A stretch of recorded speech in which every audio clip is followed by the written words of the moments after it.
Have you ever thought about the way we do church? Or do you assume that the way we do things is the way it's always been? Perhaps do we sometimes take some of our own experiences and contemporary practices and read those back into the descriptions of the church in Scripture without asking some critical questions to gain a clearer vision? The reality is, the practices of the church has changed and evolved over time, and that doesn't mean that one era or this part of the world or that part of the world is necessarily bad or good, positive or negative. It just means that the way that we're doing things today in our setting may not necessarily be the way it's always been. Now, here's a very general, and I want to stress, very general look and how the church may have evolved over time.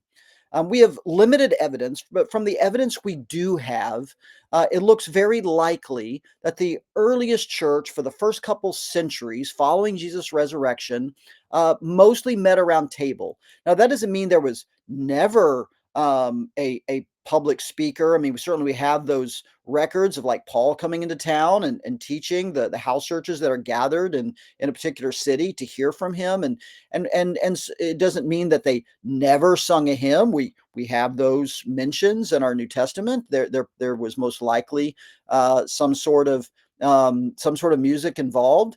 It doesn't mean these elements were never there, but the central element of the church gathering was more than likely coming around table. And then as we get into kind of the beginnings of post of Christendom, and on into the Middle Ages, you really have an evolution into a different center. Instead of gathered around table, now we find ourselves in basilicas and chapels, and it really becomes about altar. The Eucharist becomes very central, and not Eucharist within a meal or around a table, but an altar with bread and cup and a priest and kind of how we would think of the mass even today. And so that really becomes more the central element. And then you come to the period of the Protestant Reformation. Now, of course, we're following a certain part of the world in terms of this history that brings us to our kind of evangelical experience today in North America. But you get to the Reformation in Europe, and the pulpit, proclamation, preaching really becomes central. And you can even see this in the architecture. If you look at those Reformation era Protestant church buildings, the pulpit is central, it's elevated, it's often big. And so that's really the central element of the worship as you come into the Protestant Reformation and move through that period, and the various traditions that came out of that. Now, again, there was often, singing, congregational singing, or choirs, and in many traditions, minus a few, minus a couple, there may have been a form of Lord's Supper or Eucharist. I mean, those things still existed, but you really get a sense that the pulpit is now the central aspect of the worship experience of the church as they come together. And then you come to a time that I would suggest has only been evolving over the last, let's say, 30, maybe as much as 40 years, especially over the last couple of decades, as it's become really mainstream, is we've kind of moved from pulpit to stage. Now, they're still preaching, but it's oftentimes there may not even be a lectern, or there may be just a very small podium, and sometimes there is a pulpit, but it's built into this larger scene of the stage. And I would suggest that what has really driven a lot of the Protestant and evangelical traditions from kind of the pulpit centered setting, maybe with choir lofts behind it or something like that, is to the stage, is the contemporary music movement. And for many of us today, if we're, I don't know, under 40, perhaps, we may just think that this is how it's always been, especially if we were always in a church with a pretty contemporary type of worship service. And it's of course the language we use, contemporary worship, right? Um, if we were always in that church context, we may just think this is the way it is. But the reality is, this is a pretty recent development for the most part. Again, I'm making some sweeping generalizations, but it really seems to be forming around the idea of an entire praise team or band on stage, and then the preaching kind of fits in with that. And so and of course now we've evolved in having multimedia and screens, and so the stage is a fairly recent development in terms of the central emphasis of the church's worship experience. Now, again, this isn't to render any judgment to say any of these eras or periods of history where it evolved into this is to say it's either positive or negative, good or bad for the church. I think we can evaluate different strengths or weaknesses, sure, absolutely, but it's really not the point. The point is to remember that our experience isn't necessarily what it's always been, and that should allow us to have some freedom to kind of have some clear vision and adapt our thinking a little bit. And it's helpful to remember that as we think about churches forming, if we're involved in church planting, if we're trying to really evaluate what our church does, if we're making some decisions about how to move forward, that the reality is that the purpose of the church is actually probably more important than the form of the church.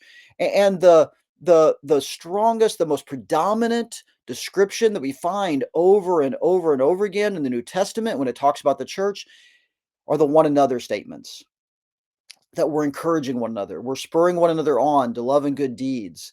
And so we're helping one another, we're loving one another. It's just the dozens of one another statements.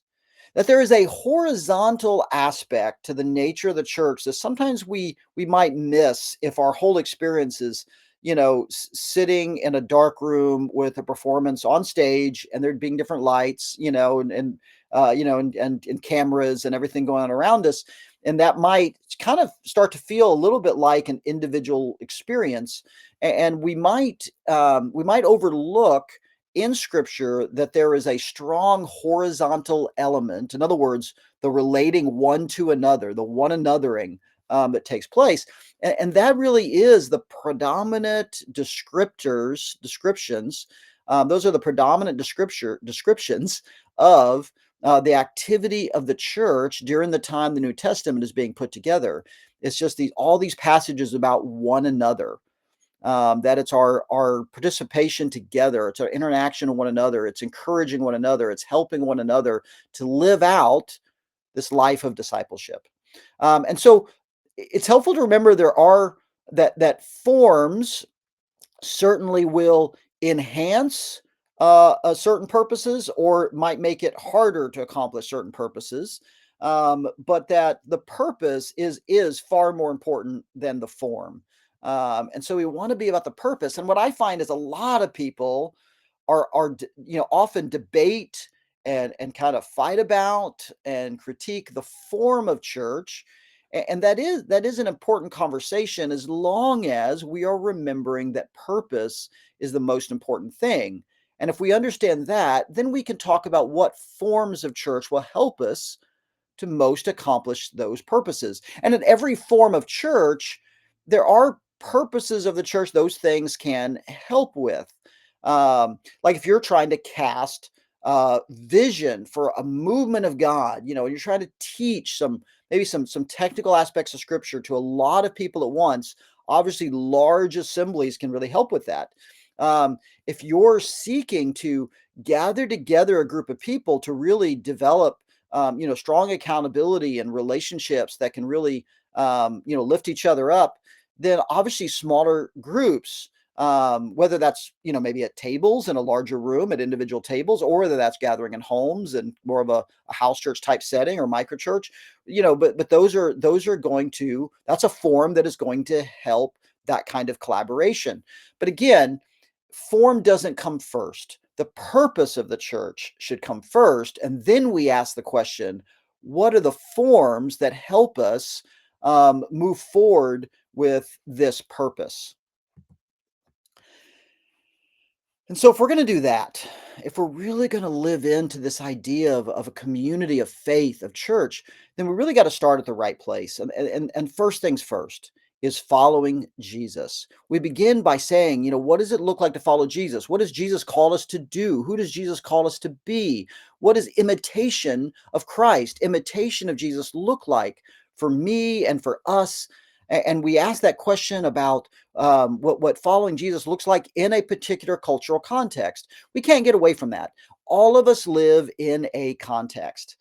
We live with culture, and there's different aspects of our culture that might really have some good alignment with the gospel. Maybe over time, if we think about like our Western society, like was influenced by the gospel, but there's other aspects of our culture that might work to undermine the gospel, that push against it, and maybe sometimes subtly, kind of try to get in there and undermine the gospel in ways that we may not even recognize. Because we kind of think we're doing religion the right way, but we're missing that the gospel really challenges some of these things. And so we begin by following Jesus, and that's where we have to begin with first things first. What does it look like to follow Jesus? And then we say, okay, as we live out following Jesus in a particular cultural setting, what does living out the gospel look like here? And I think there are things that the gospel will affirm in every cultural setting. There are things the gospel will challenge in every cultural setting. And if we're going to follow Jesus first and foremost, then we learn to live out that gospel witness in our cultural context. And so we begin asking those questions. What does it look like to live out the gospel where I am in this place and time? What are the things that the gospel challenges where we need to have a very clear countercultural kind of discipleship and community? And what are the things that the gospel really wants to lift up and celebrate and come alongside and have alignment with in this culture? And so we live out that experience of expressing the gospel in a way that can very very clearly be communicated in that culture in a way that makes sense to that culture, both in the things it affirms, but also in the ways we may live counterculturally as well, because we're following Jesus first and foremost.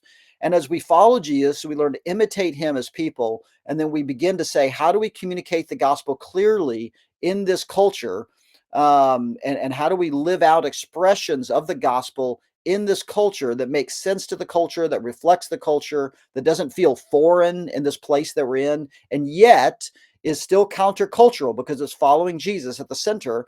And then out of those questions, out of that work of forming community in a real time, in a real place, we see communities of discipleship begin to emerge.